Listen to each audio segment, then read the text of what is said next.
Hello, Professor, fellow classmates, Chad Patterson again. This is our final briefing to our leadership philosophy. The previous two that I've submitted, the first one was more of just a brief introduction to myself, and the second one gave y'all why I approached my leadership style a certain way, and it goes by from the foundation of the saying by Zig Ziglar, you can have everything you want in life if you just help others get what they want in life or help them get where they want to be in life. I think of it more of a selfless or servant style leadership more than anything. But the main points I wanted to go over to making an effective leader mainly focuses on building and maintaining relationships. The more I self-reflected on this topic of my past experiences, where I am now, and the more I researched on other renowned leaders and their beliefs and their stances on what they believe makes an effective leader, I came up to the conclusion of three main points that I wanted to go over. And those are my 3 C's, which are communication, consistency, and connection. The first one, communication, that is vital to any relationship. It doesn't matter if it's personal, business, any type of relationship. If you want it to be long lasting and effective, you have to have transparency, open communication, being able to speak and listen when need be. God gave us 2 ears and 1 mouth, as my mother always says, and that means that we're supposed to listen twice as much as we speak, and that's so true because people aren't going to open up to you and have a connection with you if you always are the one that think you know it all, or you want to hear your voice more so than listen and understand those around you. So I think you have to have a sense of humility and a general concern for the people around you to be able to effectively communicate and maintain and build those relationships with those people.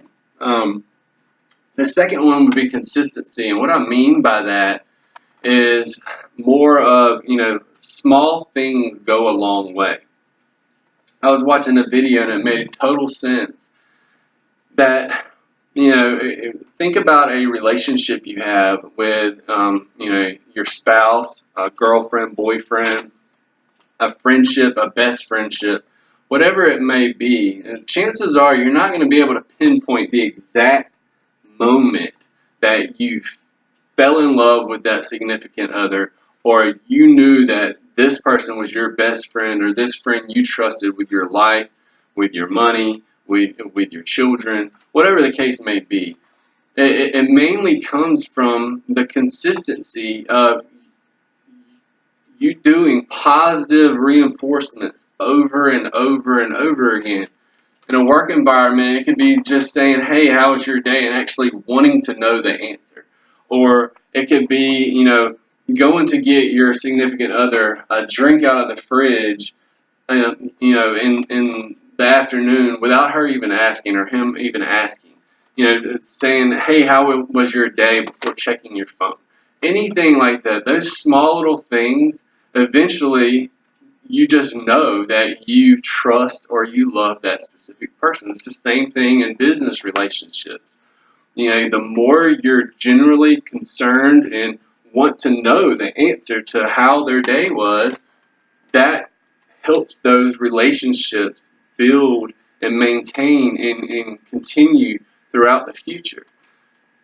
The third one would be connection. And connection, I mean by all the communication and the consistency, it leads to a connection with the people around you. You have to teach or treat your team members in a business environment like family. That's how I did when I took a sales management position that was 700 miles away from everything that I knew. I went in there there was only 2 reps out of a budget of 12. I had to recruit coach, train a whole new sales force. And when it came to business, we did what we had to do. But when it came, I also approached it from a personal aspect.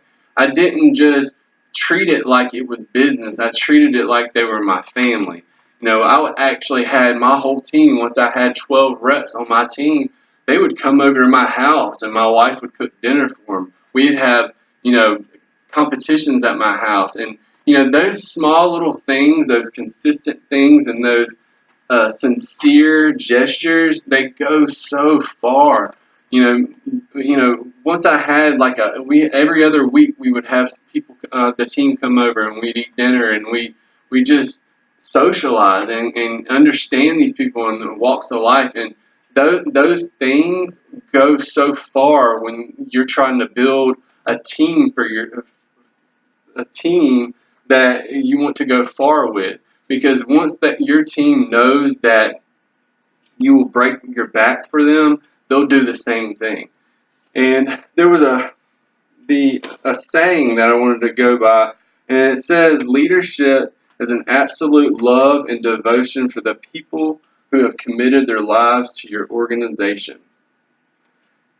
Caring for each one of your employees, if you love, care, and believe in your team, they will find the courage to do the right thing, which in turn will inspire others in your organization to act with courage and do the right thing. So I want to leave you with this saying, and it's, if you want to go fast, go alone. If you want to go far, go together. And that's an African proverb that I ran across doing my research. I think that if you use all the three main key points in building and maintaining relationships, which are the communication, consistency, and connection, that you and your organization can and will achieve something so much greater than you ever expected to be the outcome. Not only that, when you do great things in business, if you do the approach that I believe in, not only will you have long-lasting business relationships, but you'll have long-lasting personal relationships as well. I hope y'all enjoyed this video. Thank you. Have a great day.